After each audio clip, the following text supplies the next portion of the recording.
চুরাইবাড়িতে আমাদের 24/7 একটা নাকা আছে, সেই নাকাতে সব গাড়ি আমরা চেক করি। তো আজকে অনুমান 5:30 নাগাদ আমরা একটা ত্রিপুরা থেকে আসামের দিকে যাচ্ছিল একটা কন্টেনার গাড়ি আমরা ডিটেইন করি বলতে জ্যাম ছিল।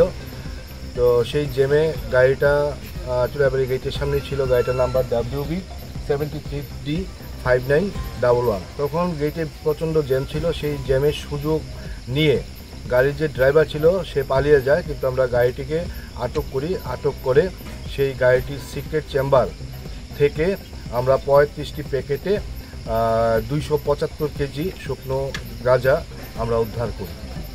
কালোবাজারি মূল্য কত? কালোবাজারি মূল্য অনুমানিক 50 লাখ হবে। আমরা তো ড্রাইভারটা পালিয়ে গেছে, ওইটা তদন্ত সাপেক্ষ। আমরা চেষ্টা করছি কোত্থেকে এসেছিল বা কোথায় যাবে।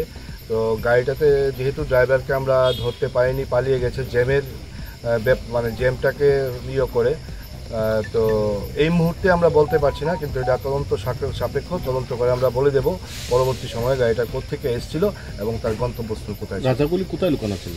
গাঁজাগুলি যে আপনারা দেখতে পাচ্ছেন সেই গাড়িটার উপরে একটা সিক্রেট চেম্বার ছিল, সেটাকে আমরা কেটে তার ভিতর থেকে গাঁজাগুলি উদ্ধার করি।